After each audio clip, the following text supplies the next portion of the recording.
Good afternoon. I'd like to open the session of the Subcommittee on Israel and Jewish People. Today, we're doing something somewhat different, and the idea is for it not to be different. Namely, we'd like to explore the relations between Israel, the Jewish people, and India as a triangle. Usually, we think about relations with the United States, another triangle, Israel, United States, and the Jewish community in the United States. And thus we think about Europe,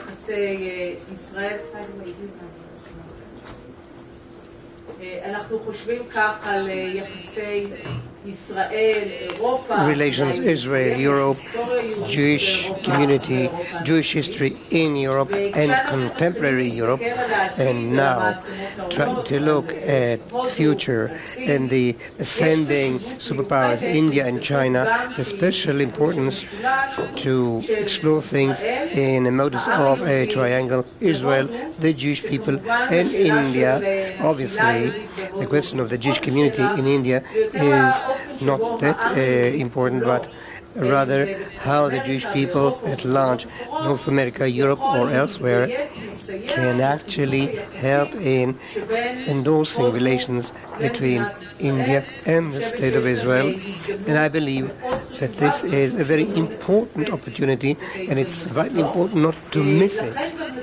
Therefore, the debate is taking place here at this committee and not, for instance, at the Foreign Affairs and Security Committee that currently is discussing our bilateral relations with various countries.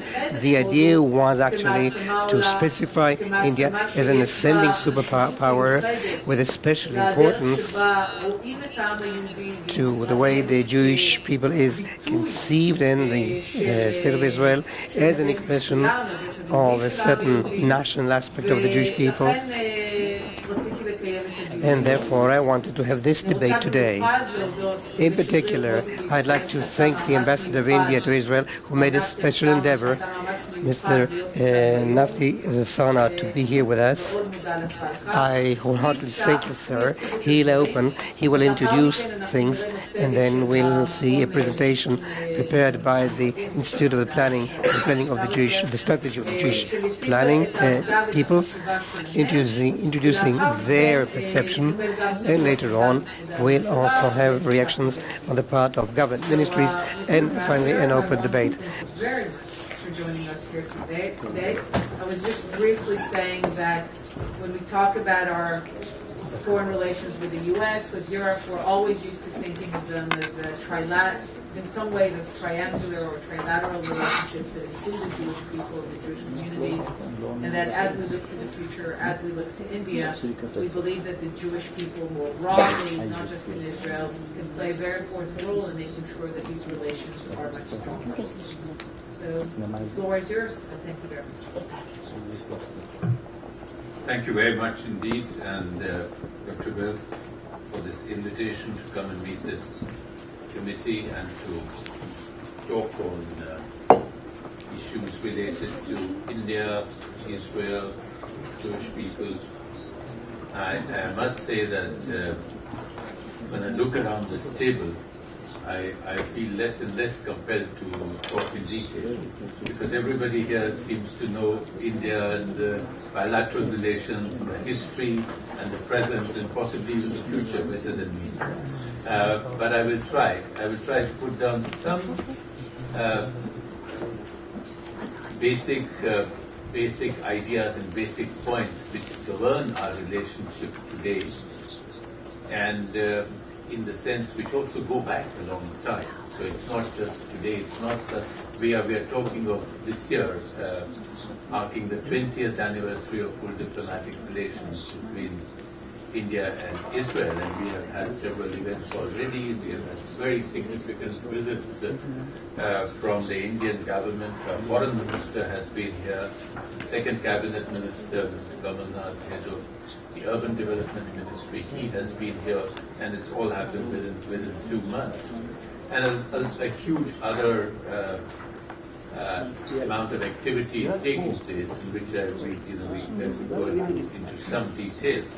But the point broadly first is that it's this 20 years, yes, of formal relationship, but when you broaden the relationship and you don't talk of India and Israel as two modern nation states, but talk of India and the Jewish people, then you can go back thousands of years, literally. And I know I'm in the presence of Dr. Shalva Bayar, who is an expert on the matter, and it would be wrong for me to read out from her book, but I could do that. But and in fact, there are small Jewish communities that have existed in India. People don't know from when. I mean, we know there are legends, and there are certain historical indicators as well, and you might differ. I mean, there's one story which we recently heard, that when Saint Thomas went from Jerusalem to Kerala, he was greeted by a flute-playing Jewish girl on the coast and welcomed. And in fact, that was already into the Christian era. But if you go back, there are indicators, or there are legends that the Jewish people on King Solomon's ships had travelled to India. That Indian trading items, such telltale things like ginger, were brought on Jewish ships to this part of the world. And there are certain indicators to say that probably after the destruction of the first temple, some Jewish people went and settled down in India. But be that as it may, but certainly at least 2,000 years, plus or minus 100 years, certainly there has been evidence of Jewish presence on the Malabar coast, in Kerala, in present-day Kerala, and from which you have people of Cochin who are present here. And so this linkage goes far back. And why doesn't it sort of come, thinking aloud, why is it not made such a big thing of? Because in India, we simply don't make a big thing of these things. People of all religions live in India. Broadly, they don't even, sometimes in happier days, we never even used to know who the other person, what is the religion of the other person. Because it was seen as something very, very, very personal and very private. If I look back into my school days, which were today 40 years ago, I don't remember ever thinking of the religion of my classmates. And in every class of students, you must have had at least 6 religions. Because India is home to all the major, if you call 8 major religions in the world, and 4 of them have been born in India and the 4 have come from outside. So, in the sense that it all goes into this tapestry of India, which somehow is, I would like to think is peculiar to us, but peculiarly unique in the way people come and sort of get absorbed into it and take away something, give something, and sort of in the end everybody is more or less richer. If you go get a little more organized and see how the Jewish communities developed in India, I think all of them are present today in Israel. So if you broadly, we had 3 Jewish communities which developed in India. You had the Beni Israel, which are the oldest Jewish presence, mostly around the Mumbai, the Bombay area. You have the Kochini Jews, who some predate more than 2,000 years ago, and some went later. And then you have the latest and newest Jewish group, which is the Baghdadi Jews, who went not only from Baghdad, but also from other areas like Syria, etc.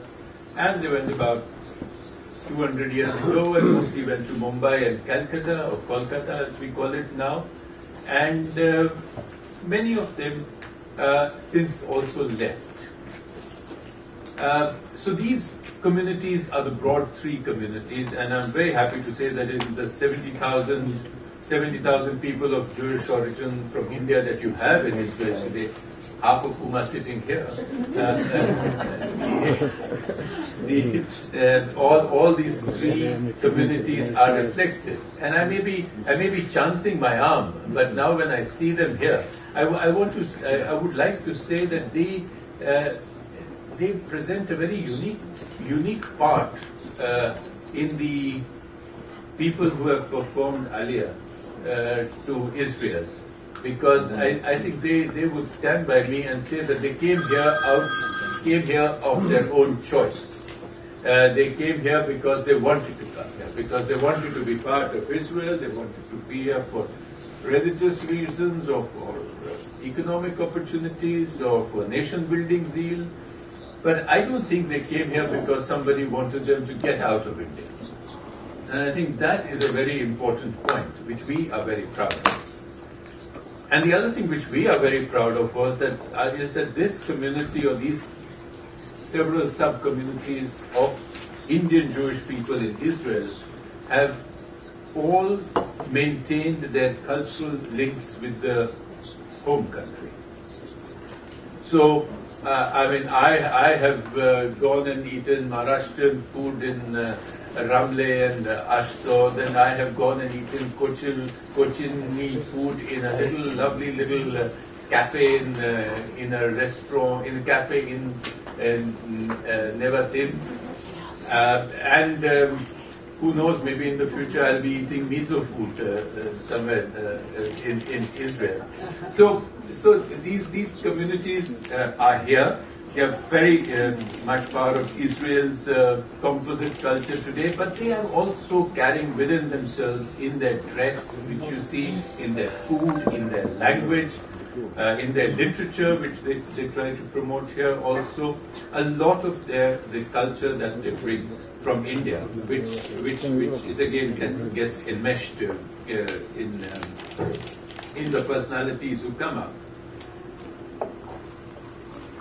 This was all purely not culture. There was a lot of mercantile work going on. For instance, the Sassoon family, the Baghdadi Jews, did a huge amount of construction of libraries, hospitals, schools, all over Mumbai and those areas, which are places which you can still go today and see. In fact, the Mumbai docks are called Sassoon docks, with huge port. And right in the heart of Fort Bombay, you have the Sassoon Library, which is a marvelous old building.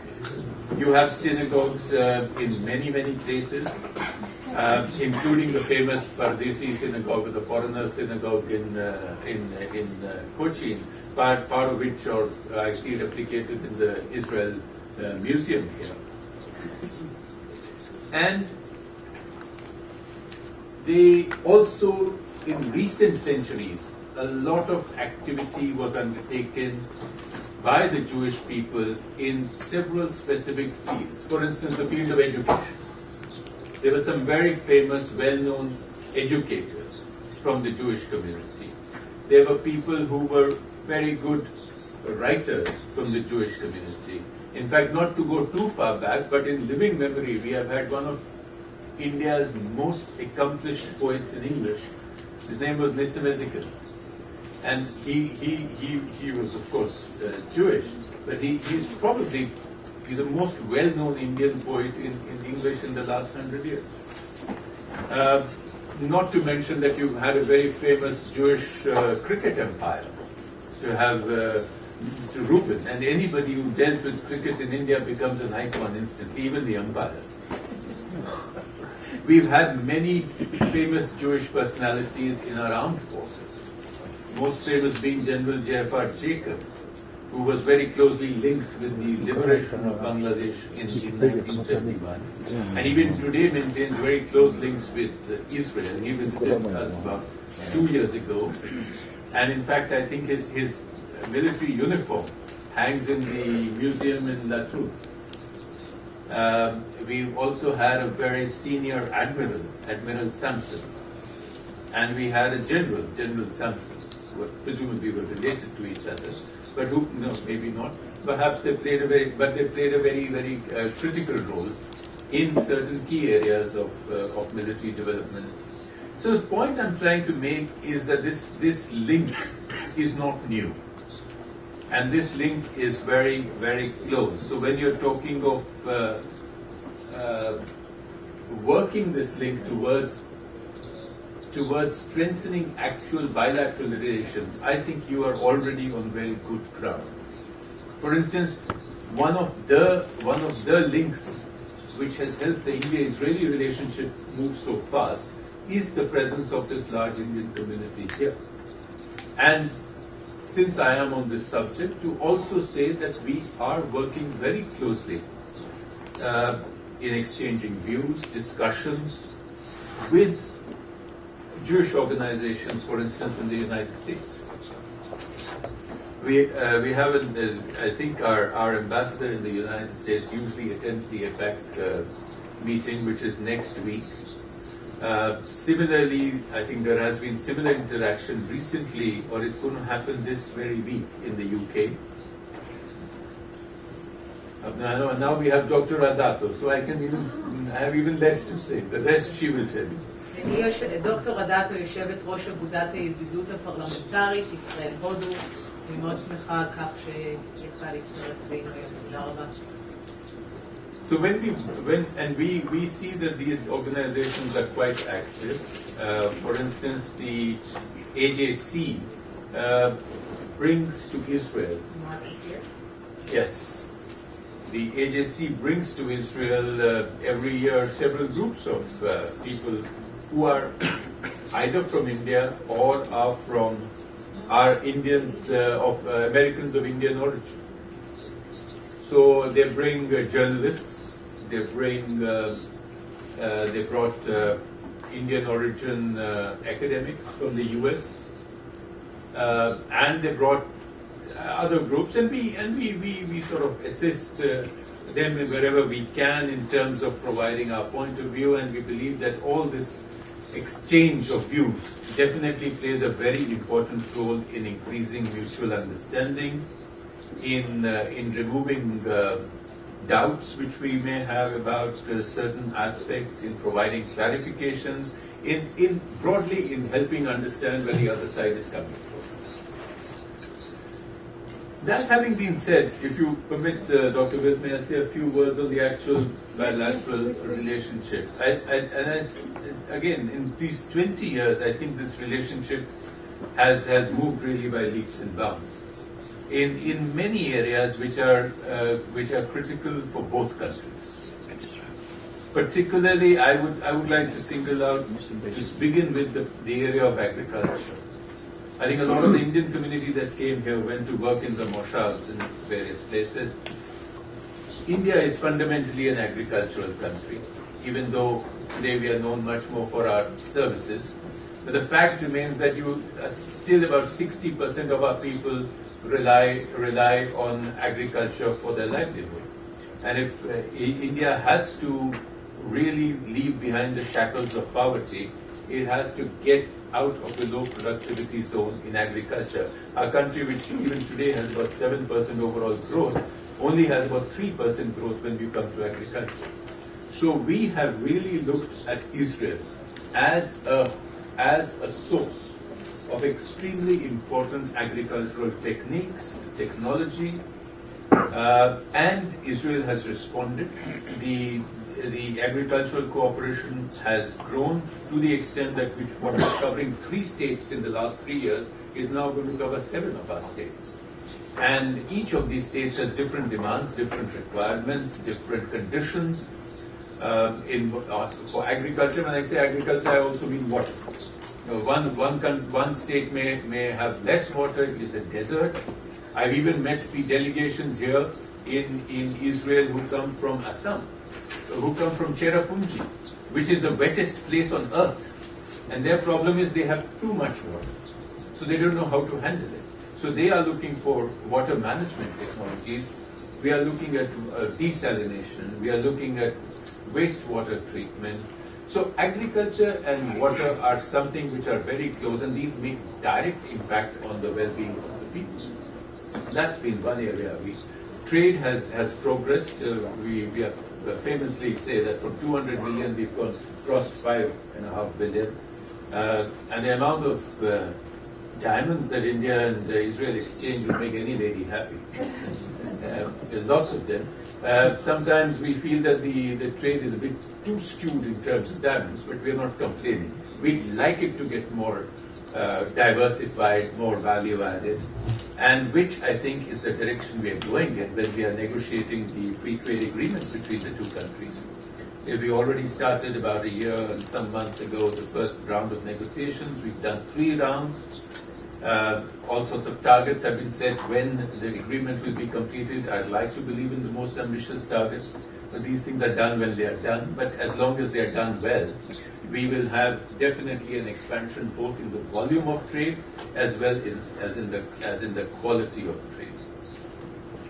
You mentioned that, Dr. Wilf, that India was being seen as a rising economic power. Yes, but we are also a country which is industry in which India has a strength and Israel perhaps even has a greater strength into biotechnology, pharmaceuticals, and nanotechnology, IT and telecom, which is already happening.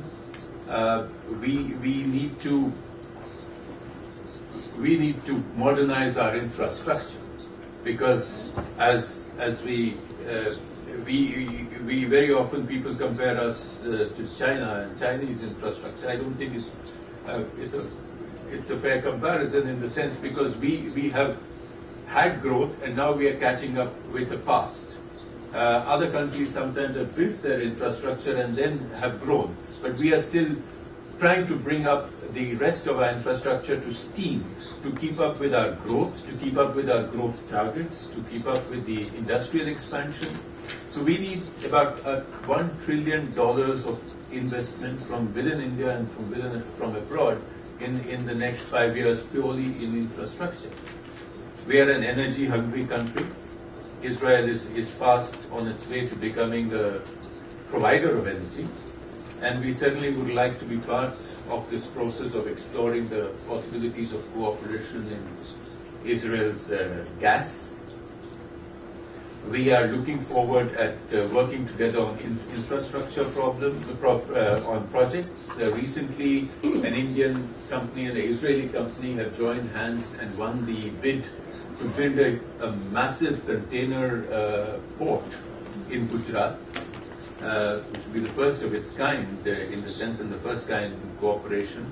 And we are seeing investment from both countries and joint ventures in very different areas. While we had the Nandan Jain joint venture in irrigation for a few years now we have joint ventures in IT, and other areas are being explored. So India is seeking investment. India is also an investor today. We're probably, for instance, putting in more investment into the UK than we are getting from the UK. So there are. I'm speaking in a very broad brush terms because I said here people know the details. But I think as far as the future goes, yes, I think the two countries in purely economic, scientific, and technological cooperation have. I think the sky is the limit. Yeah, I'll wind up, but I'll just talk very briefly on, I think, which is very important. I think that is the people to people and the cultural contacts. Because as I say, when you're going back 2,000 years and looking for cultural contacts, then there is all the more sense to build present-day cultural contacts. Because ultimately, when you have problems in a relationship or you have issues that may come up in any relationship, what actually takes you forward is the commonalities in culture and the understanding of each other's historical roots, each other's cultural roots, and to see where we can find common ground. I'm very happy to say that in this area we've been extremely successful. 35,000 Israeli visitors to India every year, almost the same number coming from India, but which is not a great percentage in terms of population, but we don't want to flood you with too many people. Extremely positive response to any cultural initiatives that are taking place, and I think a great amount of understanding for each other. So, thank you so much. I could carry on, but I wouldn't like to hog the floor. So, thank you so much, and if there are any things that I could clarify, we are available. Thank you so much. Thank you. We will now turn to the presentation by Kate. I asked the the Jewish Peoplehood Institute to actually plan this and participate here, but through these conversations, with the conversations with Dr. Wald, and I came to the conclusion of the importance, the crucial importance of this triangle with India and Israel and the Jewish people, and therefore it was of paramount importance that we should give it this platform here in the Knesset, and that should we take place here in the Knesset in this format, because the foreign relations, the way we think about them, and the ties with Israel and the Jewish people are thinking that we would like to really, that we've thought a great deal about, and we would like to present here through the Jewish People Policy Institute, their presentation.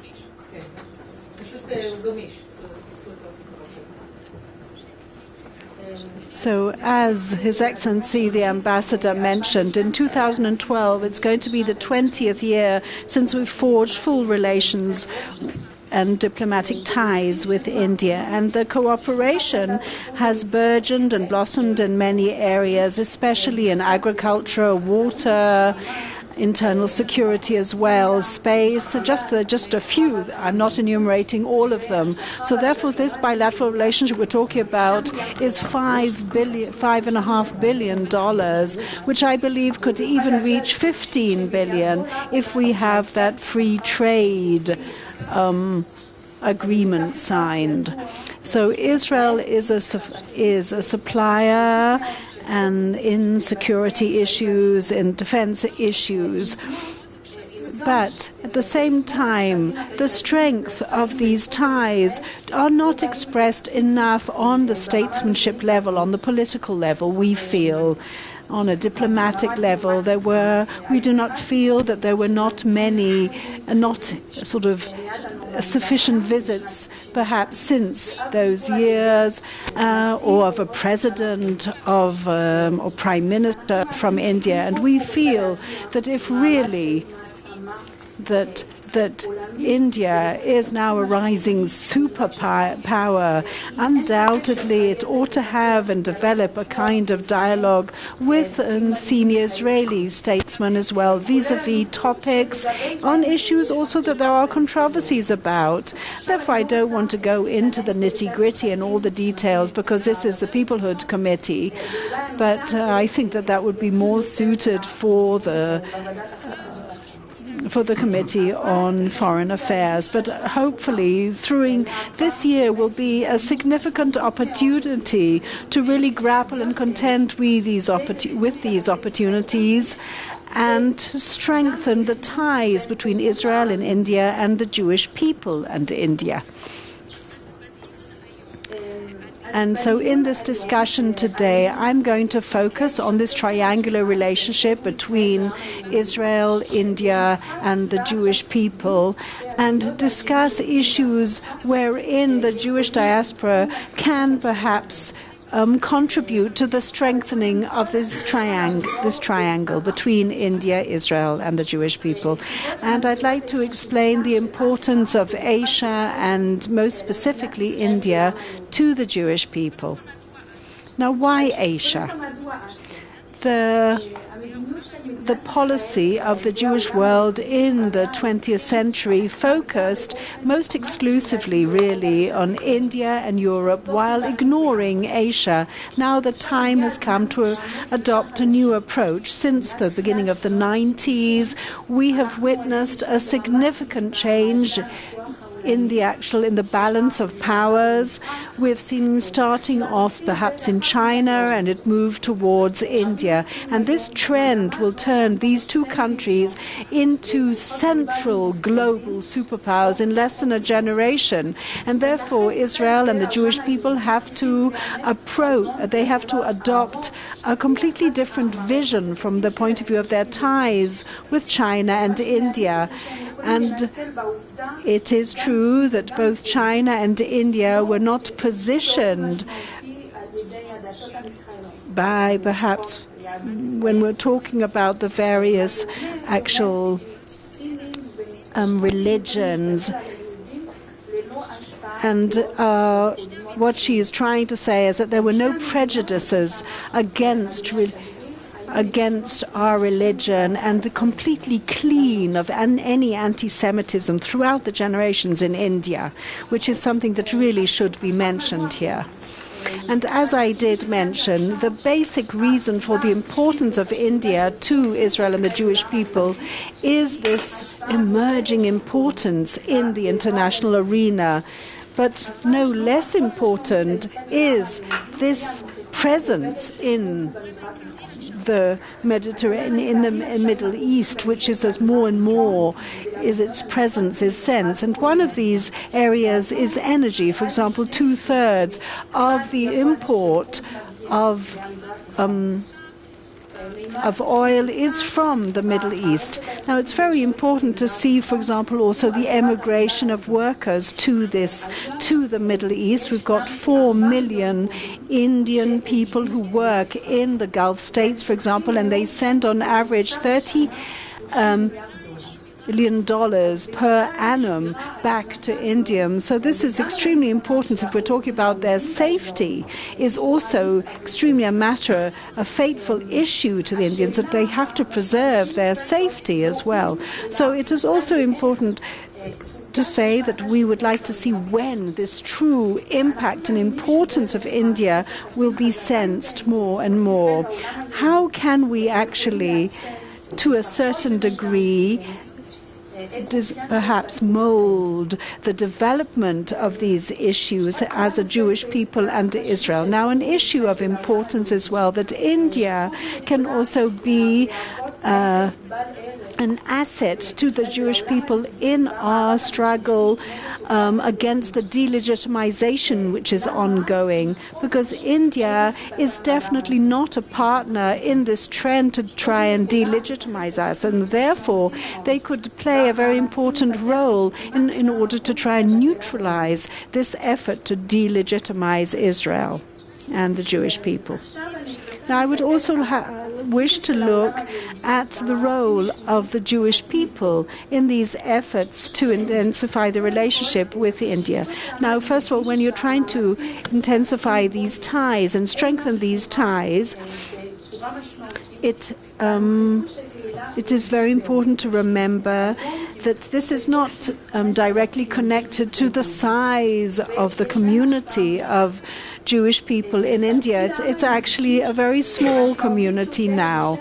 But the Jews in the diaspora and the Jewry in the States have done a great deal in order to lend a hand of assistance to India in order to strengthen the ties between India and Israel, even before the times of the normalization of ties. Just one example of something that took place before the independence of India and Israel. It was in the 30s.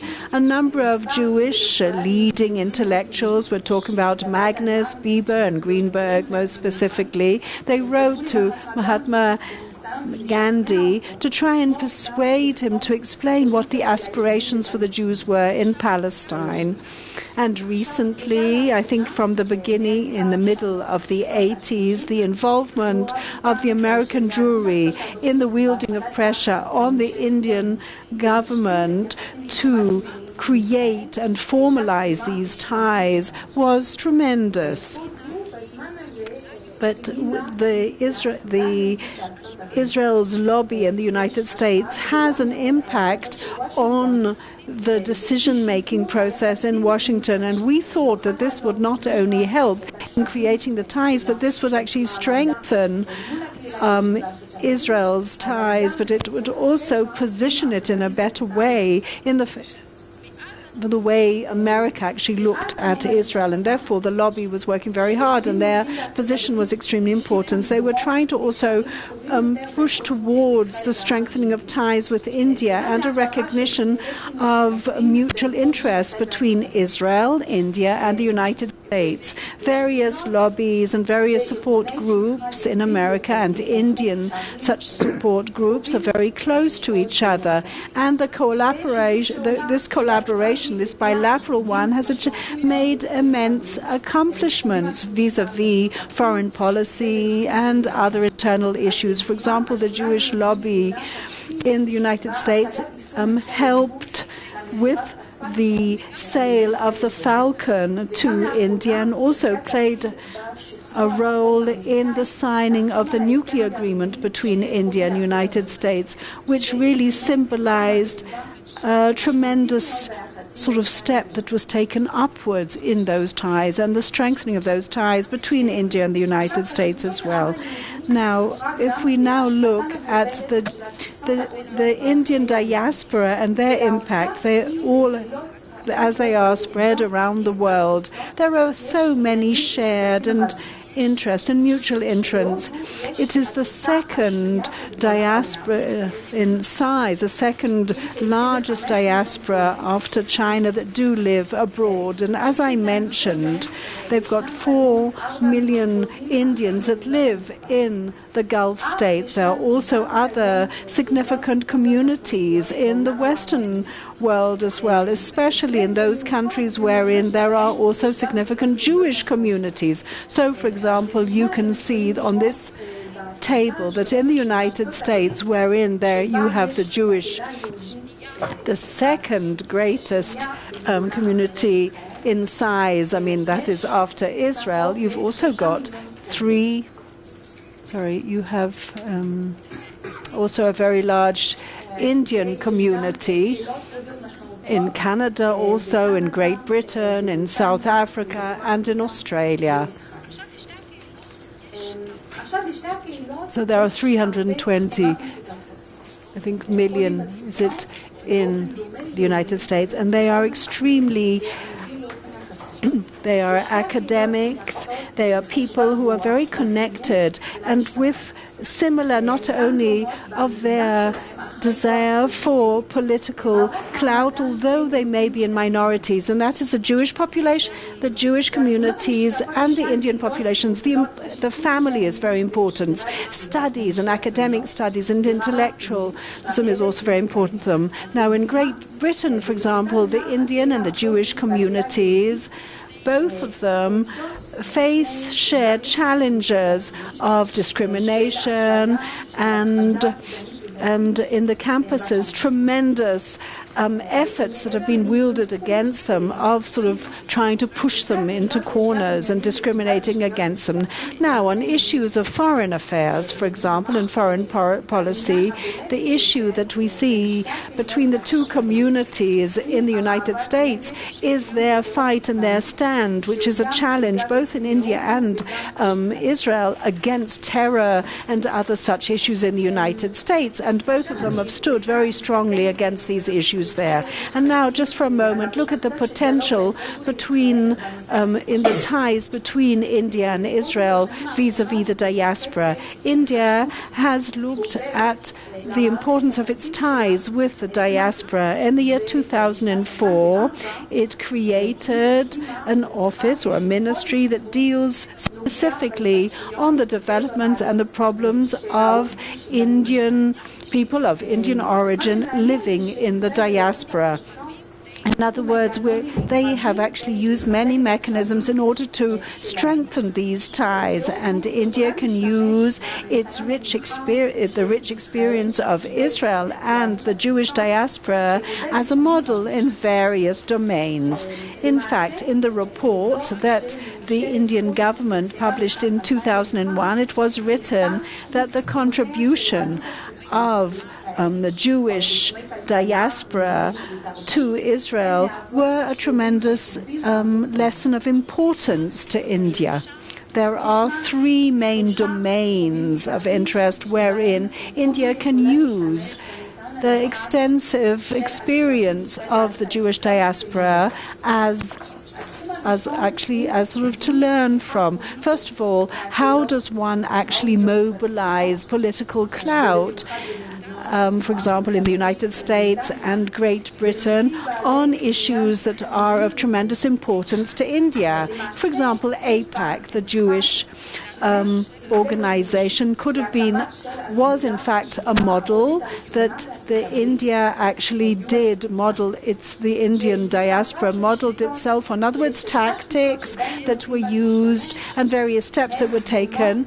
Now the Indian organization, the Indian were, for example, learning from the campaigning of writing letters and the letters to various members of Congress as well. And they were really modeling themselves on various things that AIPAC, the Jewish community, had used. Another issue is the enhancement of the philanthropic contributions to India. For example, the Jewish diaspora raise sums for Israel, and these sums for Israel are from various projects and various institutions. Can actually develop so much more thanks to these sums. If we talk about hospitals and universities and other academic institutions and organizations, thanks because of the financing and the support of the development, the technological and other development through through the contributions from the diaspora have helped Israel immensely. And India could also use Israel's experience in such a way.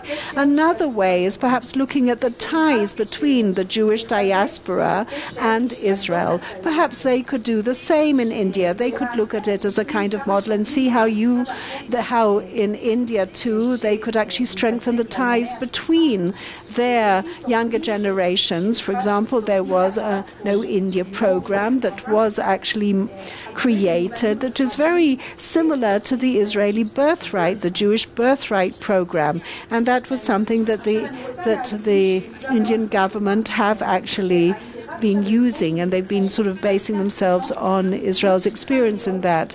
But again, another issue is that the discourse should not only be unilateral.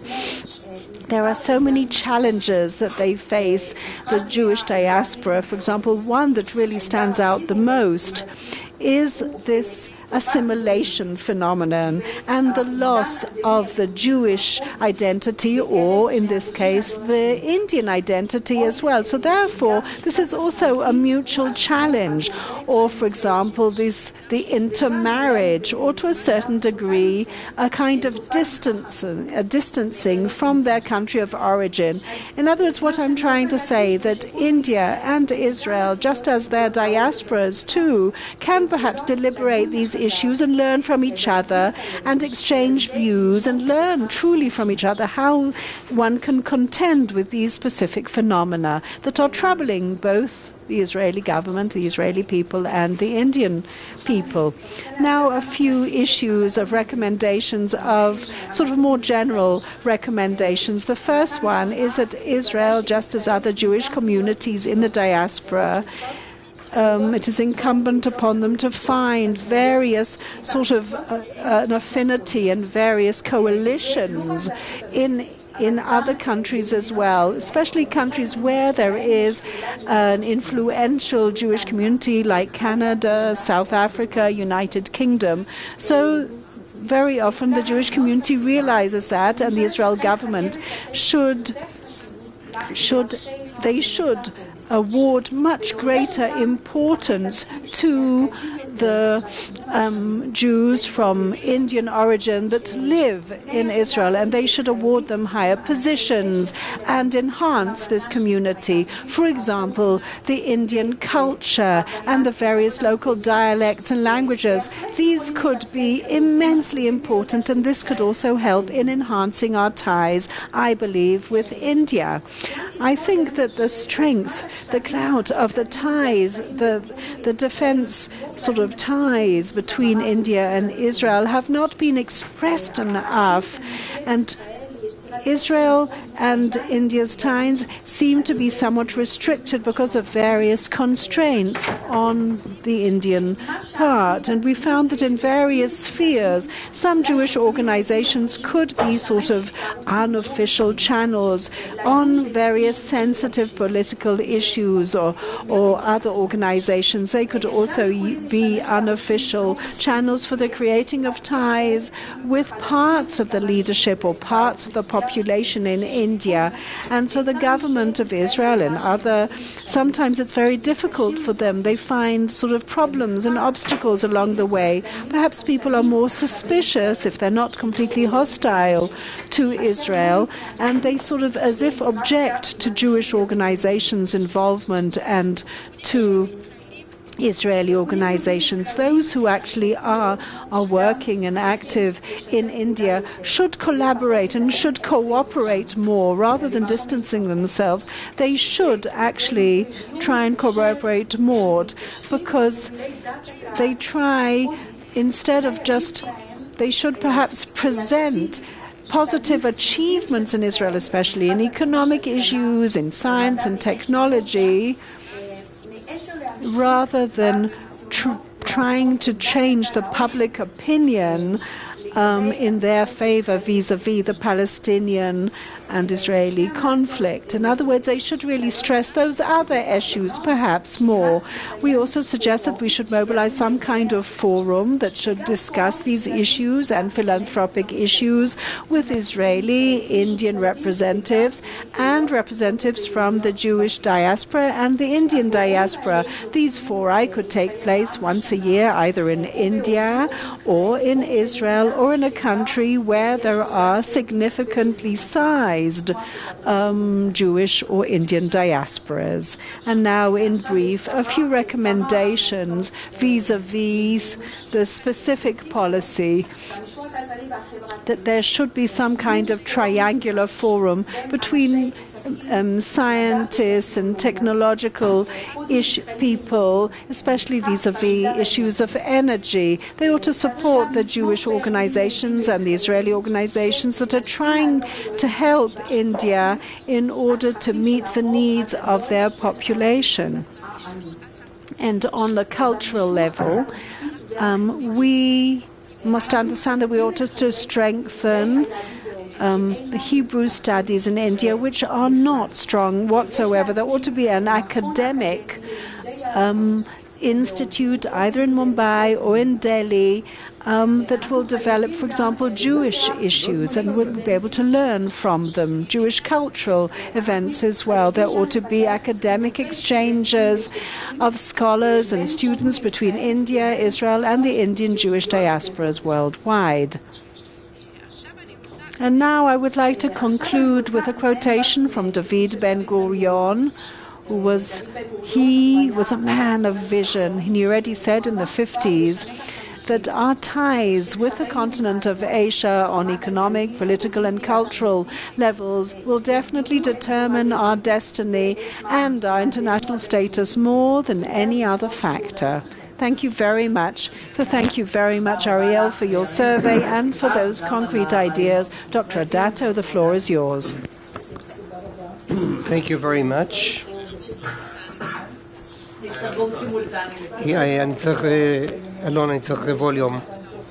Okay, hello and thank you very much. Over the last 3 years, since the 18th Knesset took office, I've been chair of the Indo-Israeli Parliamentary Friendship Association.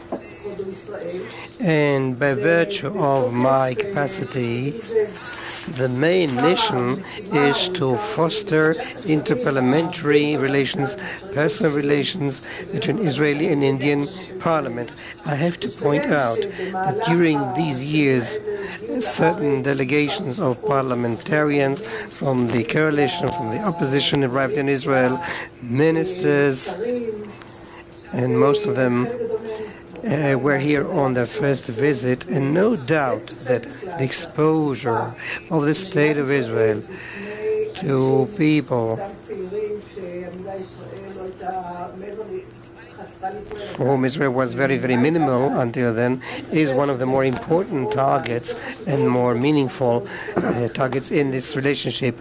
And there's no end to the importance of delegations coming to Israel. And after a week, they leave the country, coming back to India, being our best possible ambassadors, because each of the visit is yet another layer to foster, to nurture a relationship. Personally, I have been twice or 3 times to India, and relating to the Jewish aspect, I have to admit, as far as I'm concerned, it was very limited. I paid a visit to the synagogue in Mumbai, a very interesting experience, but it was a synagogue with barely 10 people coming.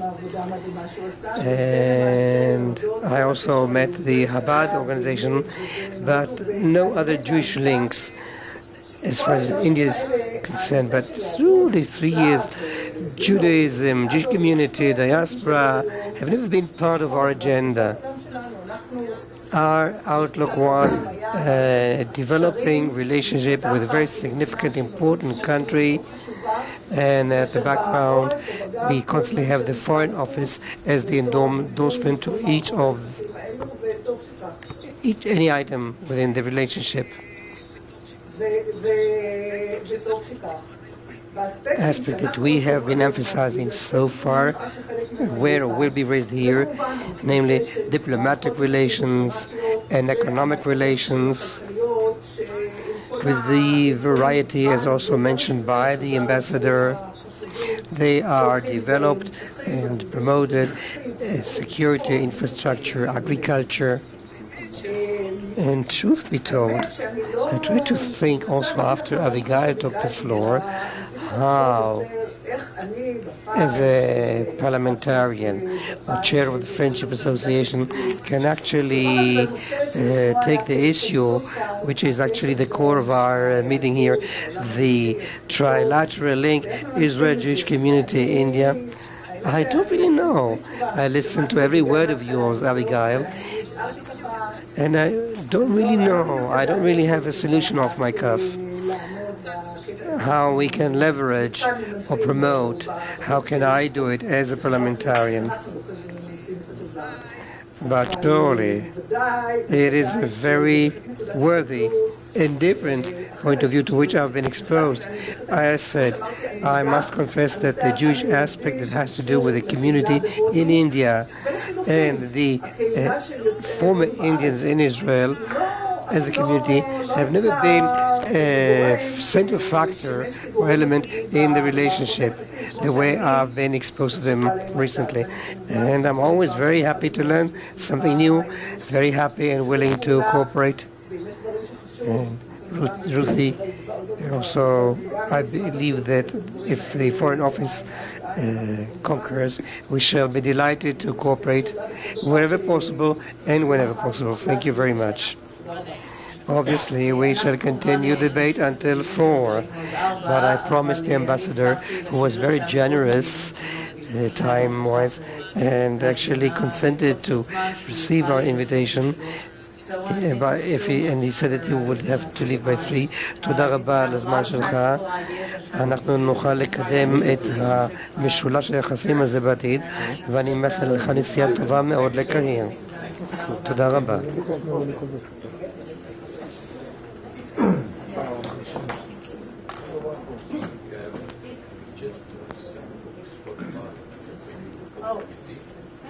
This is a book on the Indian Parliament. People change with the Parliament and these are books on the subject that we were discussing. Thank you very much. Thank you so much. Okay.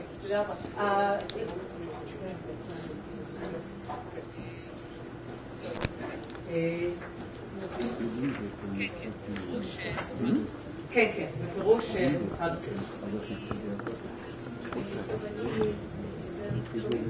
I'll speak very briefly. Indeed, the ambassador spoke beautifully about the links that are developing properly. We are very happy. Obviously, in certain fields, our expectations to see further promotion, i.e., high echelon visits and discourse among various layers. But last month, the foreign minister from India came. It was a great opportunity to discuss the most important subjects. The Foreign Office currently is really looking eastwards, maybe with a certain delay, but it's observing and investing in Asia, and the core is China and India. India is very important for us for a variety of reasons. And the Foreign Office is investing a lot in budgets and manpower. Our embassy in Delhi is one of the largest worldwide. We are currently strengthening the consulate in Mumbai, and we are now opening a further representation in Bangalore, southern India. This is the high-tech center of India and also center of the scientific institutions. By the end of the year, we'll be duly represented in India, and the idea is actually to promote political links, economic, technological, and cultural opportunities between the two countries. We're investing substantially in the young generation in India, based on the assumption that these are the people that in future will be not so easily reachable, and assuming that they are representing the new India, more open, more pro-Western, more understanding our cause. We are investing very much in agriculture. As mentioned by the ambassador, agriculture is still very pivotal in India. 60% of the population in food production. We established 7 centers of excellence in India, where Israeli agricultural experts and counselors help in developing crops in cooperation with the Indian government. So very impressive things are done. Only a day before yesterday, the Minister of Finance announced the allocation of 120 scholarships to excelling students in India to come and study in Israel. Also, from the academic point of view, Weizmann Institute, Technion, and universities would like to bring to Israel students from India, trying to contact Indian institutions. So beautiful things happening in every domain. You mentioned part of them. We are investing a lot in journalists, in media, and as you said, not only in conflict and the classic Hasbara elements, but much of Israel exposure to technologies, culture, science. We bring in many delegations of media people, and this actually yields nice dividends. Very serious things are done with India, with a substantial investment. We are also very much encouraging contacts in the United States among the Jewish communities and the originally Indian communities. The embassies are also participating in the celebrations. They come for Hanukkah, we go for the Diwali, and we hosted in Israel, with the help of AJC, several delegations of prominent figures in the American Indian community, Indian Jews.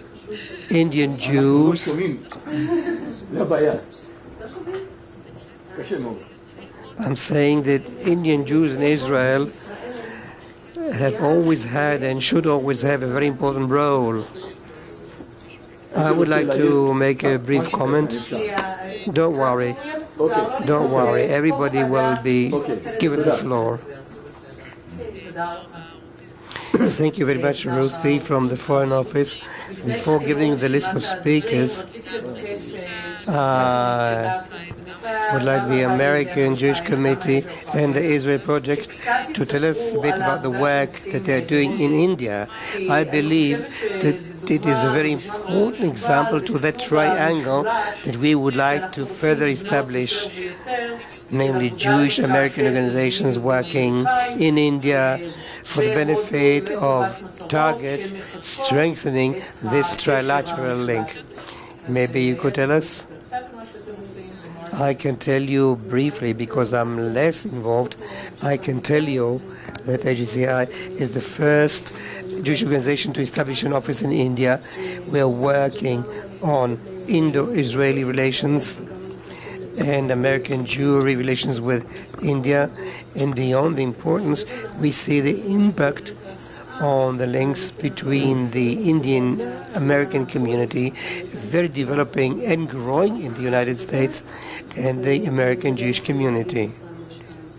As Ruthie said, we are bringing in delegations in the framework of Project Renewal Change, and our representative over there is daily active in promoting the relations.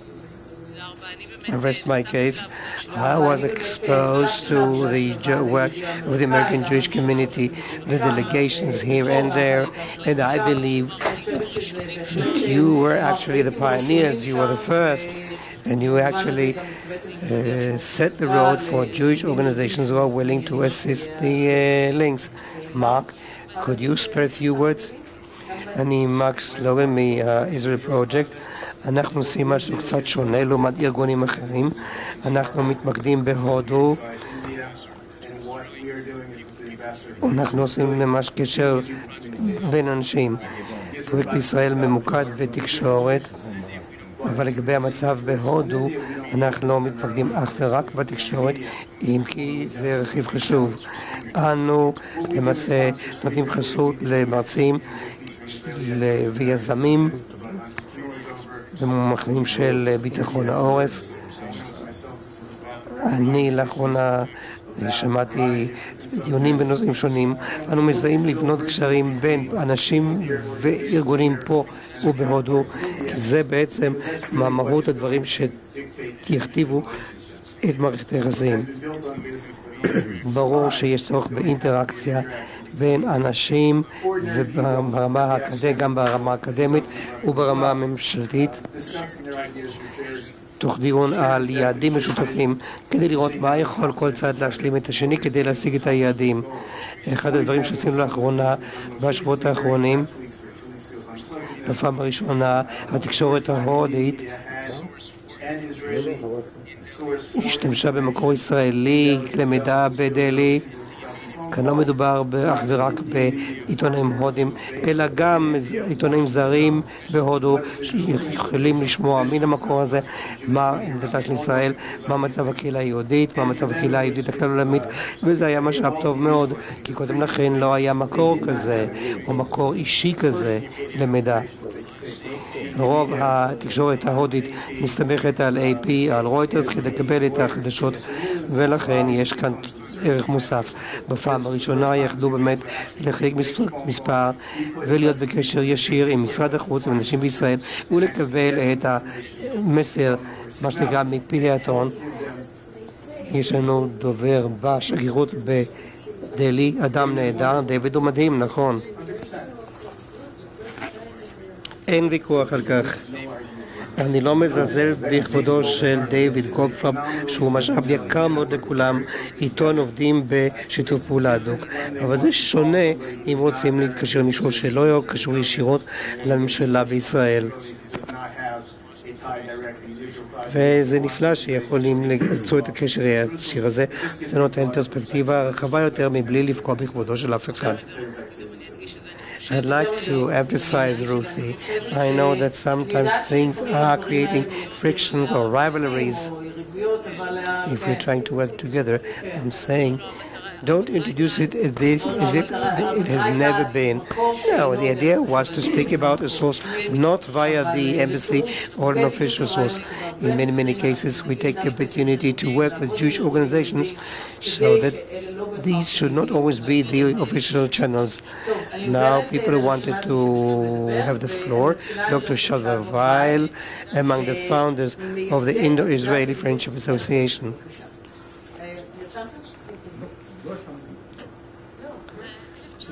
1992, when diplomatic relations were agreed between Israel and India, the Foreign Office asked me to be chair of the Friendship Association between the two countries.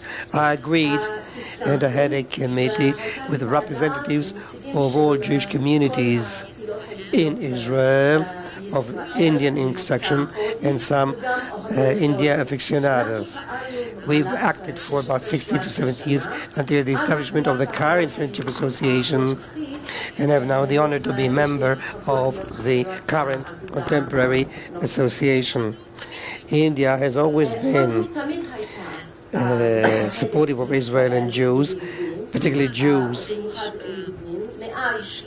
Since the days of King Solomon, and in the course of the generations, it accepted Jews with understanding and tolerance, except for a very rare chapter in its history during the Portuguese period with the Inquisition. Indian Jews have never experienced anti-Semitism.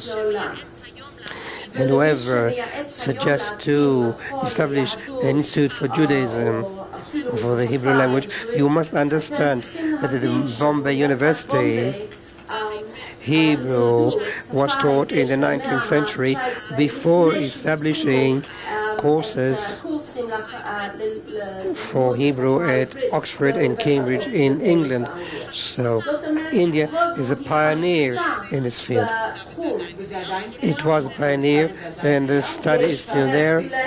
Yes, there are courses in universities in Hebrew, and at the Delhi University there is an institute about Indo-Israeli relations. It doesn't mean that it cannot be further promoted, and it's really very important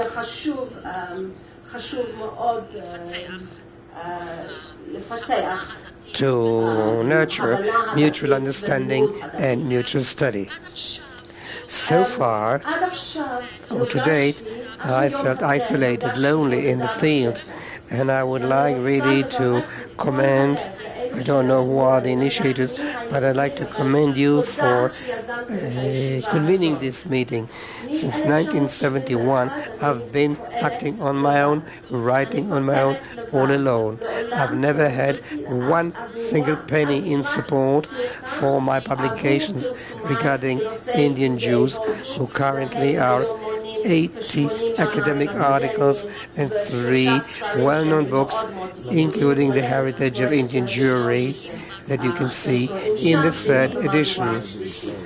I plead with you, I'm urging the government and various entities, please help us in promoting further studies in this field.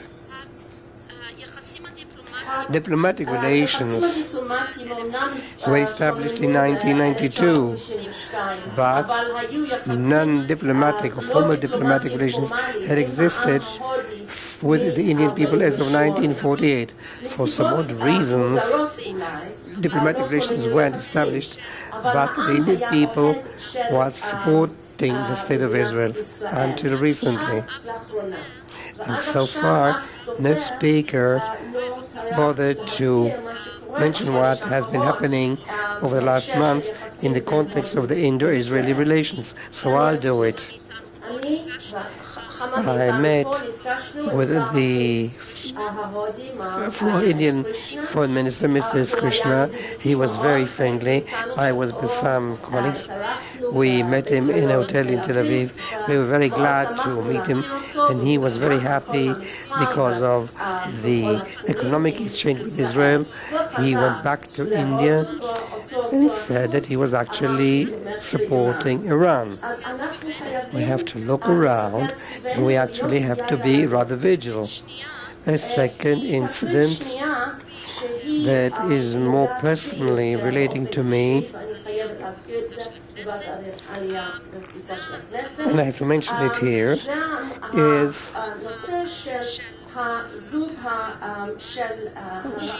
the story of the rabbi in Cochin and his wife, a young couple in their 20s who were expelled from India this week.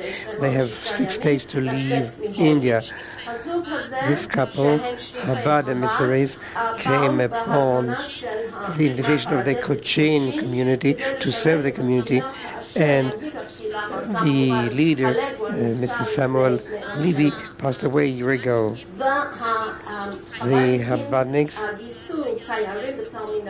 gathered a minyan for the Pardes synagogue, and there are no such other minyanim in any other synagogue in the region of Kerala. At the beginning of February, a journalist, I have to mention that he is a Muslim, wrote in the Times of India, it's not just a marginal blog, that they are Mossad agents and that India has the intention to attack Cochin. There were some confidential meetings in their home, particularly on Friday evenings during long dinners. The couple obviously are not Mossad agents. These are religious people who are doing really a holy work in the region of Cochin. And there's no other synagogue active in the region. They had to renew the visa, but unfortunately they're going to be kicked out of India in 6 days. But this is not the most interesting fact. After the reportage was published in the Times of India at the beginning of February about that couple, within 24 hours there were 680 talkbacks. I'll read to you only one. סקרו אוהבי יהודים מהודו ליהודים אין מקום בחברה מתורבתת. היטלר היה טוב יותר מדי איתם. There were hundreds such talkbacks. I'm reading only one. I'm in love with India, and I believe that the Indian people is in love with us. But I would like us not to be naive. And I'd like to draw your attention to recent steps in India, and I'd like all entities to consult us. Myself and my associates from the community have been working together for years. We've been acting together for 40 years, and nobody has ever consulted us. So I'm urging you, I'm pleading with you. We are here in Jerusalem, available, and it's a pity. Indian Jews are a bridge between India and Israel, and they are also the best ambassadors we have. It's not the amount of people who remained in India, 4,000 or 5,000 or whatever. It's their quality.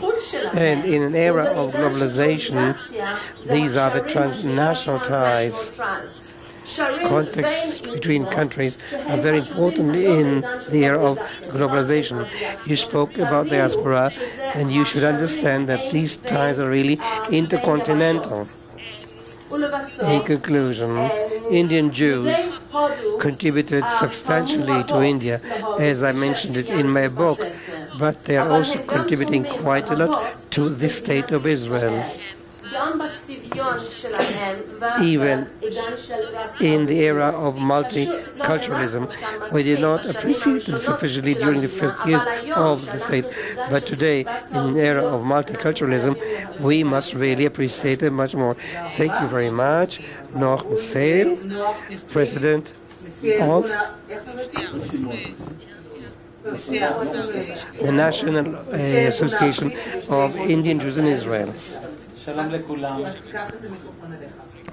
Mrs. Chair, members of Knesset, dear friends, we, those of Indian extract, We were educated by the Indians, and we don't don't blow our trumpets, we don't make such noise as perhaps opposed to those who came to Israel in the 60s and were suffering and sort of making such a lot of noise around it.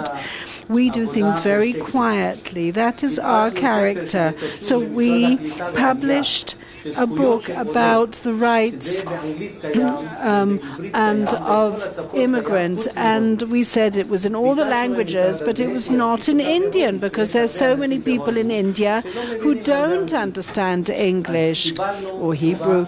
And so we managed in the end, we were not given it. In the end, we published it in Indian about the rights of immigrants. We don't make a big noise, and therefore we're sort of as if wallflowers. We're always on the in the sidelines.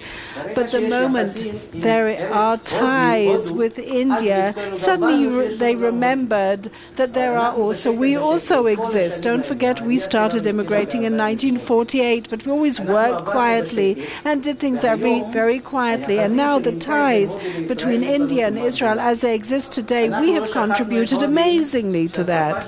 So, for example, up to now, we continue speaking the same language that we spoke in the past, and we are encouraging people to be our friends and to have ties with us. Every year we have India's Independence Day festivities, even before there were the formal ties. And with India, we invite people from India, from the embassy, and we keep saying perhaps the Indian ambassador will come and lecture. We bring people, perhaps businessmen from India and other. We never will make a big noise, but our community do things quietly, behind the scenes.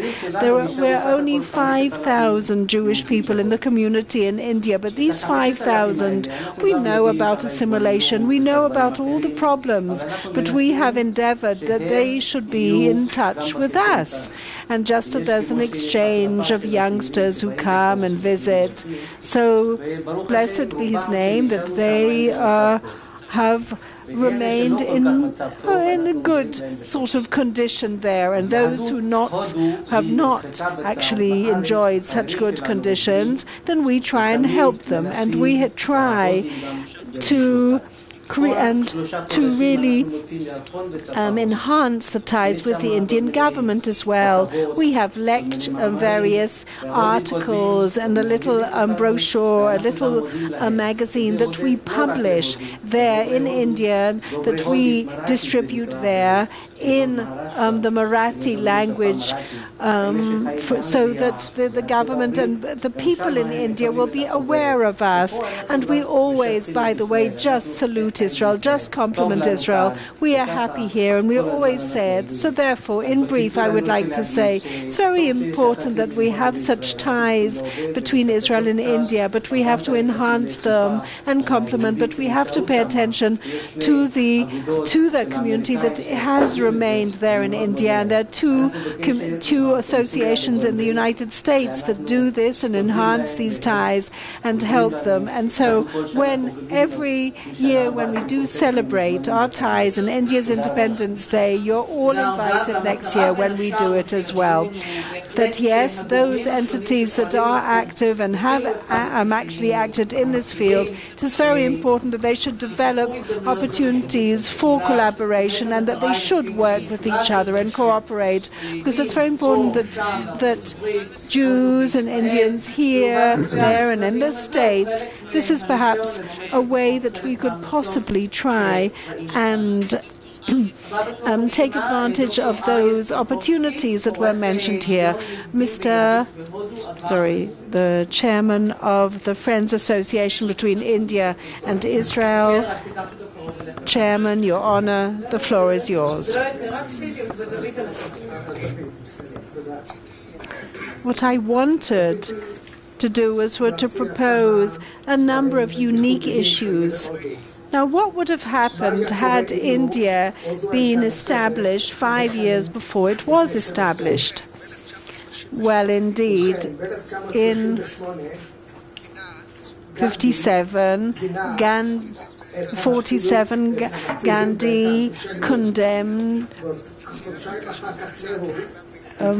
Nazism and anti-Semitism, and then he suggested in a number of years later, it was the only country in the world that suggested that they absorb the Holocaust survivors, but at the time they couldn't actually give out visa, and the Great Britain didn't want to give out these visas, and therefore it couldn't actually take place. So I think it's very important, and I don't think that the public really knows about this exchange of letters between Gandhi and Buber and Magnus, wherein they explained to Gandhi that he doesn't understand the idea of Zionism sufficiently, but that idea of opening the gates of India to the refugees from the Holocaust was, during the Holocaust, for example, was something that people are not aware of, and it was such an important step. And it was thanks, perhaps, to a number of industrialists who worked in India and who actually supplied the British Army with various supplies, and they were experts in these fields, and therefore these kind of refugees received the best possible conditions that any other refugee did receive during the time of the Holocaust. They were the only country who opened its gates at the time. The Kuchin community has preserved 5 of the most important ancient and antique books. 4 of them have been mentioned in the Bible. One is the Gad Hosea scroll, Shmaya, and also a letter from Rabbi Yochanan ben Zakkai to his disciples, which was an anti-Christian book, and therefore it could not have been written by him, perhaps. But the Rokach family did publish it, and they wanted to disseminate it. We also have Jewish ambassadors in India, but unexpectedly, the ashrams are actually populated, many of the ashrams are populated by Jews. And there's a story about an American lady who wanted to visit a well-known guru, and so they suggested that she do so, and she arrived there, and when she got close to him, she said in Yiddish to one of the gurus, "Moishele, what are you doing here?" thinking that he was Jewish as well. I spoke to Mr. Mila Eshed, and she said that many of her pupils of Kabbalah are in fact Jewish hitchhikers who received their first religious experience in India. And I'm sure there are many others who would wish to contribute to this discussion. So thank you very much, and I would like to recommend your survey and that you sent us. It was truly in-depth and appreciated. Mrs. Stengel and Mrs. Racheli Ben-Dor Mordechai from the Haifa University, from the Hinduism and Judaism program. I'm representing Dr. Theodor Itamar, who opened our program. I'm Racheli. I'm a student to my master's in the Asia Studies faculty at the Haifa University. I'm completing my master's, and my expertise and the specialization field is that of India. I am representing Dr. Itamar Theodor, who opened the comparative studies between Hinduism and Judaism. And as you can no doubt assume that there's tremendous similarities but also differences between the State of Israel and India from its time of its inception. I think we were also incepted during the same years. But therefore it's very important to examine the similarities and the differences between Hinduism and Judaism, and that is the aim of our program, and that is also to strengthen the ties between the Hindus and Jews, and also the commercial ties between India and Israel through this as well.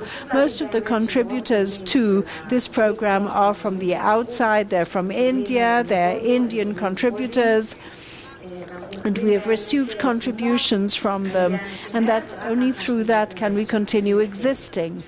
This program started more or less this year. The Asia Studies faculty at the Haifa University's program started 9 years ago, and the humanities in Haifa is a very well-known and with world renown, in fact, faculty.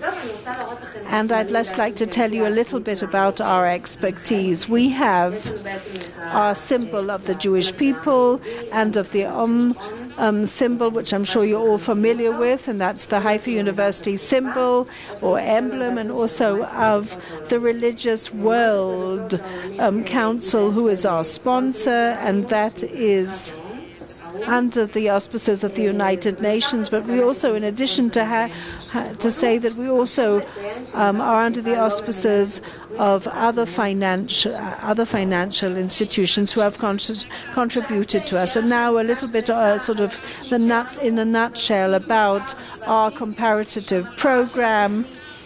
Basically, it's research and publication of essays and books as well. The project focuses on the connection between Judaism and Hinduism, and the idea being that we should strengthen the diplomatic ties between India and Israel. And our intention is also, when we talk about diplomatic ties, we're also talking about economic and business ties. And the program itself, we're learning about various academic issues about Marma and Halacha, for example, about life and death in Judaism and Hinduism. Each has a completely different sacred values, and therefore we explore those values and we look at the similarities and the differences. For example, if we're talking about the sacred figures for the Kohen and the Levi, but in Hinduism it's the Ibrahimim, and we learn about the tradition, about life, about death, and a plethora of other important issues. The program itself, if anyone is interested in the program itself, I'll be able to distribute a few brochures about it, but I suggest that you come and look at what kind of content we do teach about. And in the framework of Hinduism, we have researchers, if it's Roman Roy or Ganvi and other people, and the same in Jewry in Judaism.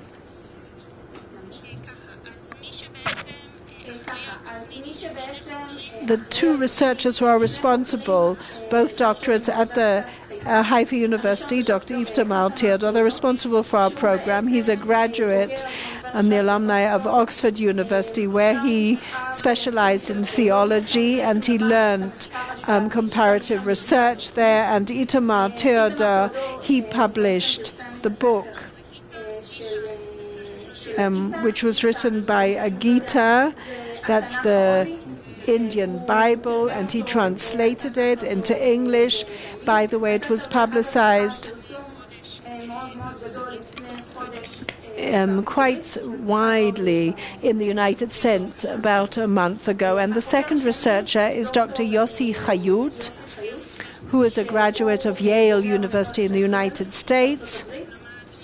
There, he specialized professionally in the research into Judaism, and he lectures at Haifa University. And Dr. Yossi Hyatt, he also, in the framework of his studies, stayed for over a year there, and that is where he researched Judaism, but he has been comparing it to Hinduism, and he has published his book about expulsion of ghosts and in modern religions. And this year 50 students have studied it throughout their Asian studies, and it has been widely advertised as well because it is well known, not only in the media. If anyone is interested, that you can see their publications vis-a-vis the program about the connection, the link between Judaism and Hinduism. has succeeded, and that is why Dr. Theodore is in Hong Kong at the moment. So if anyone is interested, I'd be delighted to tell you a little bit more about it. Yes, those are true directions for activity. It's very interesting to hear more, because we were not aware of this Hindi and Jewish dialogue that takes place on an annual basis. And if you could perhaps tie all these ends together, would be truly interesting. Rabbi Shlomo Kalish and Mr. Shmuel Pubchik. Mrs. Chair, ladies and gentlemen, my name is Shlomo Kalish. I'm the chairman and CEO of the Jerusalem Global Group, the deal in investments in high-tech. Yes, admittedly, we also invested in India, but most of our activities are in Israel and also with our counterparts in the United States. But I'm sitting with my social cap on. I'm the chairman of the Chabad India ties, that association, on various issues.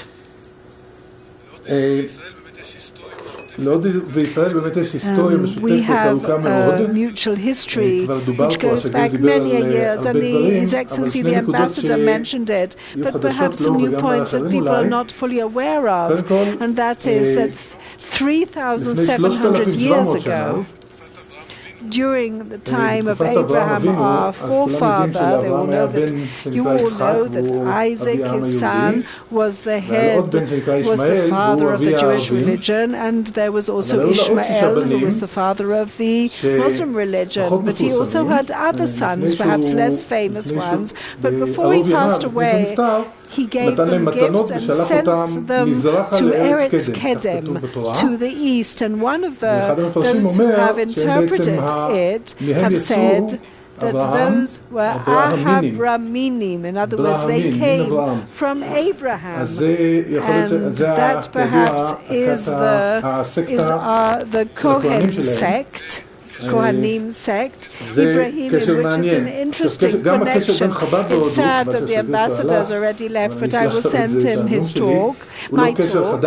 But this is not a new connection. About a kilometer from here, in the old city, there is the Tzemach Tzedek synagogue, the Chabad synagogue, which was established by a contribution from Eliyahu Sasson, who was mentioned beforehand, and these were the Baghdadi community that were very affluent, and they built hospitals and universities all over, and synagogues that were built by the Sasson family all over. They also gave money here for the Chabad synagogue, which is called the Tzemach Tzedek, was named after a gentleman called Tzemach Tzedek, who lived in that period. And there is a plaque on the door where he asks, Eliyahu Sasson asks that they should never mortgage the synagogue and they should say special prayers there. So therefore the link between Chabad and India is not something new. Anyway, the link between, and that is the topic of this committee today, and that is between India and the Jewish diaspora. Most of the Indian Jewry immigrated to Israel. There are only two communities with active synagogues, one in Mumbai and one in Cochin. Even in Calcutta, which had a glorious past and tradition, there are hardly any Jews, or at least there's not even a quorum there, and certainly no activities in the synagogue. But as is perhaps well known, there are 3,000 Chabad synagogues all around the world, because the rabbi dedicated, the Chabad rabbi dedicated that wherever there should be Jews, then we have to dedicate time, and just as Abraham, our father's tent was open in the four directions of the wind. And so in India, even if there are few Indian Jews, so there are shlichim, there are emissaries from Chabad who actually help the local Jewry there.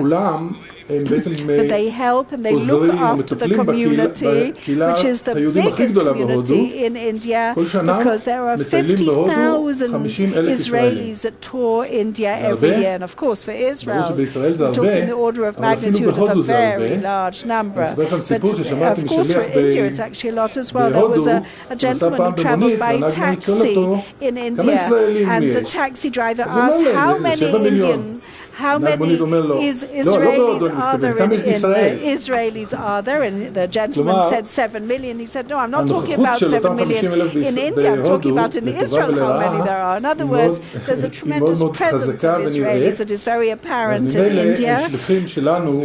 And it's really a true army of our emissaries of the Chabad, which have a tremendously strong presence. And most of these Chabad houses, they are concerned and they really look after those Israeli trekkers and Israeli hitchhikers, especially on the high holidays and on the Shabbat, on the Sabbath, because they ensure that they can continue the Jewish tradition. And the same, of course, with other Jews from around the world that also come there, not only because there are the Chabad houses, and they come to them for whoever the Jewish tradition is very important. Namely the businessmen, Israeli and Jews, who are permanently in India.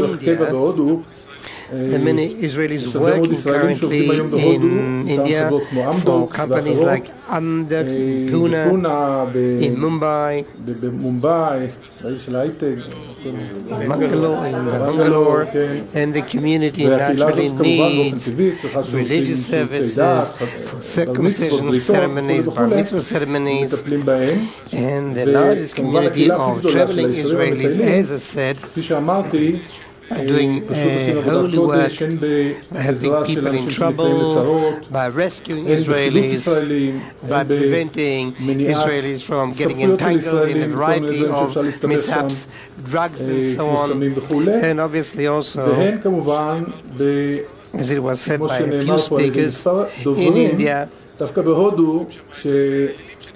when God heard the thousands of gods and the various gurus, everybody's looking for what we have.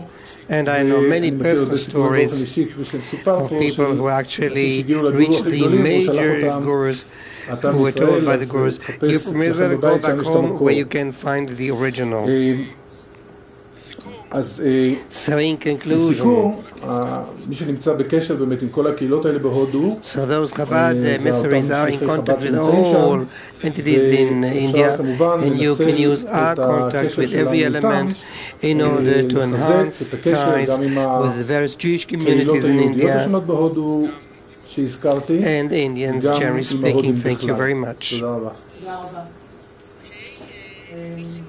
Nissim Moses, historian of the Bnei Israel history in India. I'd like to accentuate a few things. The ambassador said that there's activity between Jews in India and Jews in Israel, but there's no sufficient knowledge in Israel about everything that has been done. It is important to understand that Indian Jews are silent, but they had great achievements in India before they immigrated to Israel. As the ambassador said, senior managers were Jews. People who had high ranks in the army, in the government, doctors, they really had supreme senior positions, not only in India, but also repeated it in Israel. People don't know it, but how do we accentuate it? I began writing our history in order to publish it. However, for instance, the ambassador spoke about the Samsons. Just for your knowledge, he was the commander of the officers' school in India, and he was a Jew. And he actually welcomed and hosted Nasser in India. Not only that, when Nasser came to India, his bodyguard was an Indian Jew. The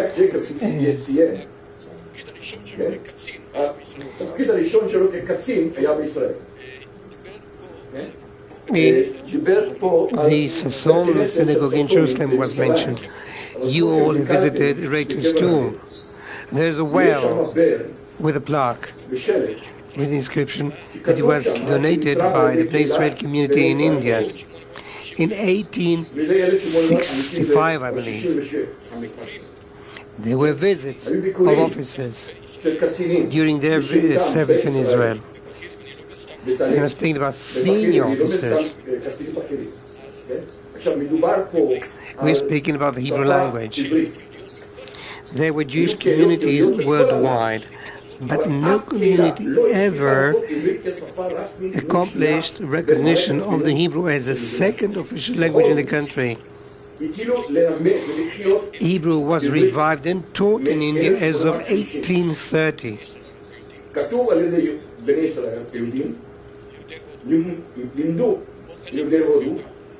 The teachers were Indian Jews.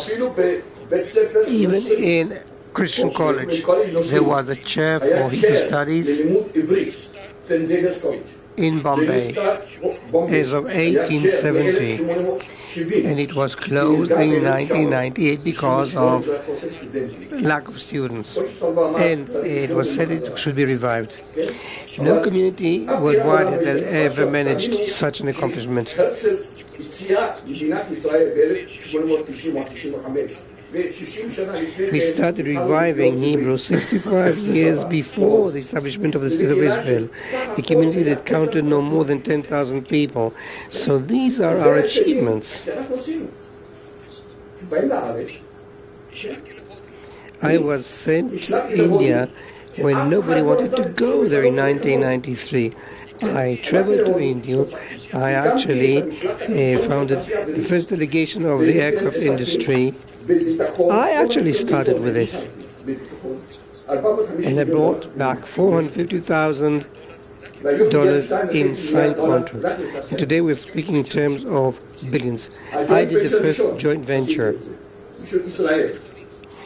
The security aid is something that I pushed. People just don't know it. And everything should be duly published. People should come to India and explain to the community.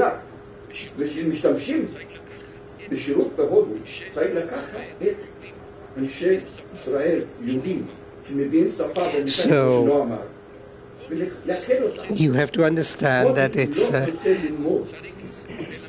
very challenging task. Somebody said here that Indians must learn quite a lot, and that's not true. We have to cooperate like partners with Indians.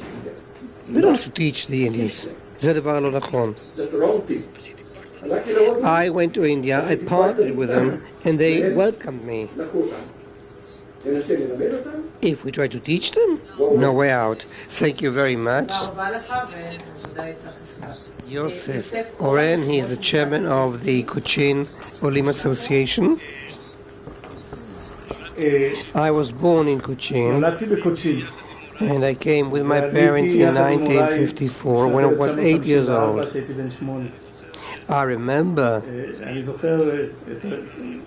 Jewish life in Cochin. They were so rich, with no problems of anti-Semitism, and our immigration was based on religious motives. The repatriation to Zion, as we repeated 3 times a day, so as soon as the state had been established, my parents sold their belongings and we bought a ticket in order to come to Israel, not at the expense of the Jewish agency, not at the expense of any entity of the State of Israel. From our own pockets, we bought the tickets to come to the State of Israel. Unfortunately, about 15 families stayed behind, 50 people plus minus. The Jews used to live in 5 communities. I'm not going to list all the names. there were 8 synagogues, and only one synagogue remained active. And that's the Paradeshi synagogue in Cochin. In Cochin, there were 3 synagogues, and they're still there. In my parents' town, Chelamangalam,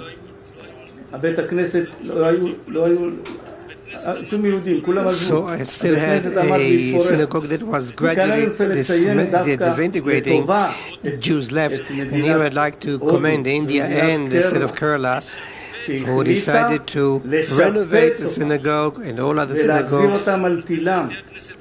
And currently these synagogues are glorious. And I had the opportunity to be present at the inauguration together with Dr. Shava Weil and Marian Sofer. We prepared an exhibition showing people from Chelamangalam in the past and present. And Miss Marian was actually in charge. She was the curator of the exhibition. I actually brought from Israel a shofar that I had the privilege to blow there in order to express our gratitude to the people of Kerala for renovating the synagogue. They are now about to do it in other 7 synagogues. The renovation in Peru is just about to be finalized, and then we are going to move on to Marla. And it's only to the benefit to prove that there used to be Jewish life, the Jewish buildings, and even though there's no Jew there, it's still open as a museum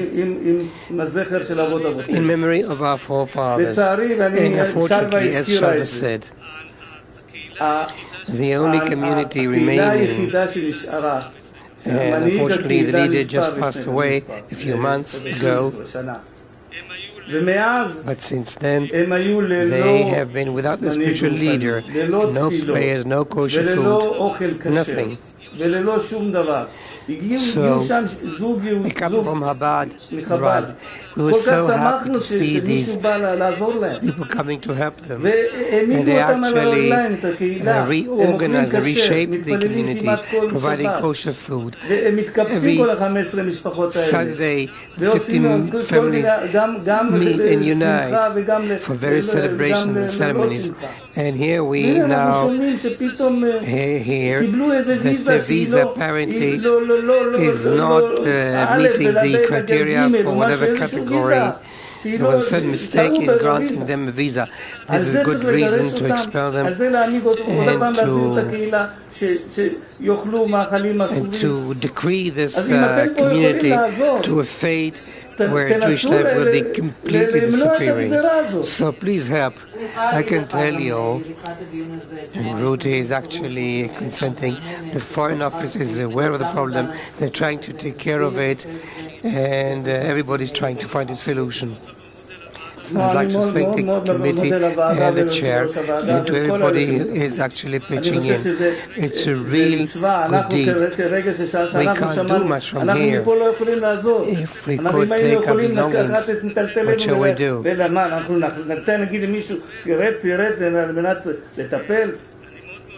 So I'd like to thank you very much. Happily, the last speaker, Einat, right? Chair of the Israeli Indo-Friendship Association. Thank you very much. I'm representing 2 organizations, 2 hats. Deputy President of the Israel-Asia Chamber of Commerce, including the Indo-Israeli Chamber. And even though we are dealing with businesses and their promotion between Israel and India, businesses, after all, are friends. And if we are doing business together with a common interest will spill over to strategic, diplomatic interest, and relations between the 2 countries will prosper. And the target is 5 billion bilateral trade between the countries, because at the end of the day, the figures count. The Chamber of Commerce is hosting dozens of delegations every year from India in cooperation with the Foreign Office and the Ministry of Industry. With the Foreign Office, we bring annually dozens of CEOs. They are coming to do business, but basically we bring them in as public opinion makers on the Indian market, and annually we gain more and more friends in the very influential community in India. We started a course for Hindi studies for Israeli business and computer men. That's the way to work with India, understand the language, then the culture, and then do business. The other organization of which I'm president is an organization parallel to the Israeli Friendship Association in Delhi, chaired by Dr. Singh. In the Israeli Association, at the administration, I have two colleagues, Dr. Shalva and Noach Masil. And basically our place is a point of encounter to whoever is here. Professor Theodore wanted his program. We have been raising funds. When a dance ensemble is going to perform on a tour in India, we are helping in coordination and fundraising. We initiated a festival of culture whereby 200 Indians are going to be participating at the Carmen Festival in Masada. At the same time, an exhibition will be inaugurated of modern contemporary Indian art at the Tel Aviv Museum. We helped in raising funds for this very important enterprise.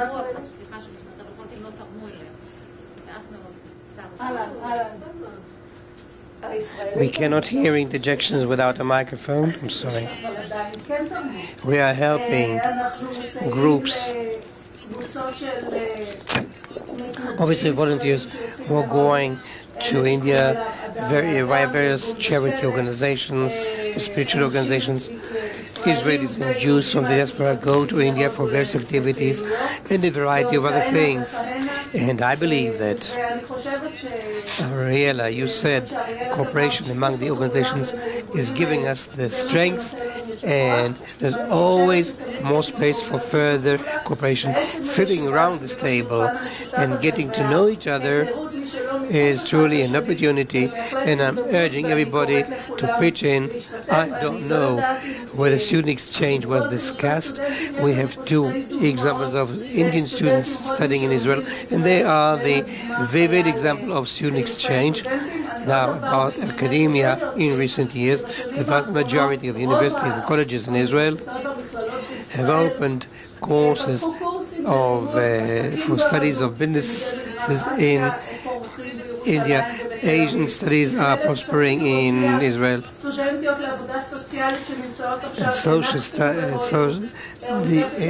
Tel Aviv University is actually sending study tours to India. The Haifa University hosts lecturers from India who come once a year to lecture. There's vast activity, but potential is enormous. And this committee here today can surely give it the necessary impetus. Thank you very much. Well, very briefly, Rebecca Tzafa. Israel Aid Center. Thank you. So we're a non-profit organization based here in Jerusalem, promoting understanding and furthering cooperation between Israel and Asia. And by Asia, we deal with India eastward. We run a number of different programs, events. We provide news, features, and analysis on Israel-Asia affairs through our website and newsletters. Our flagship program is the Israel-Asia Leaders Fellowship. The idea behind the fellowship is to build the next generation of leaders in Israel-Asia relations. We have 4 fellows on the program from India, 2 of them here today. Through the 8-month program, the fellows meet with leaders in different sectors of Israeli society. They attend skill-building workshops. We take them on field trips. We assign them with Israeli host families, with professional mentors in their fields. And then each of them have to actually develop their own projects to promote Israel-Asia relations, which all of them in the process of doing at the moment. Thank you very much. Well, you have to know that you have to register to be recognized. So very briefly.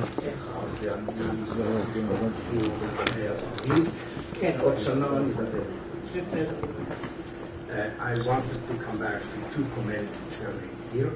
I believe that Ariel was right to propose that we have a meeting on India-Israel links in the Foreign Relations and Security Committee. I would like to refer to the important victory comments which I made. I'm not surprised by what I heard. We have to expect that any increase of our relations with the two great powers of Asia, China and India, will lead to violent and vile counteractions by our enemies. No doubt about this. I saw it in China, where Chinese Muslim websites started some time ago a campaign, an anti-Semitic campaign, blaming the Jews, the Jewish people, for the opium wars. I'm not surprised at all that some things like this happen in India. I do not believe, and in all Indian newspaper articles that speak about Israel are followed by a rattlesnake of hate comments by Muslims or other people who hate us. I do not believe that all this is spontaneous. Remember what Ariel told you, that 2/3 of all Indian oil imports come from the Middle East, which means that certain countries, which I don't want to name, have dozens of billions of dollars ready to spend in India, and some of it is spent for evil purposes. We have to know this, and we have to take proactive counteraction. Sometimes wildfires can be fought by wildfires, but I don't want to speak about this. I believe we should be more proactive and more aggressive, maybe. But I wouldn't be surprised if events like the ones which Shalva brought to the table. I'm glad, I can't say I'm happy she brought them, but this was such a love fest here that someone had to come in and say, not everything is so good, we are dangerous. That is what I want.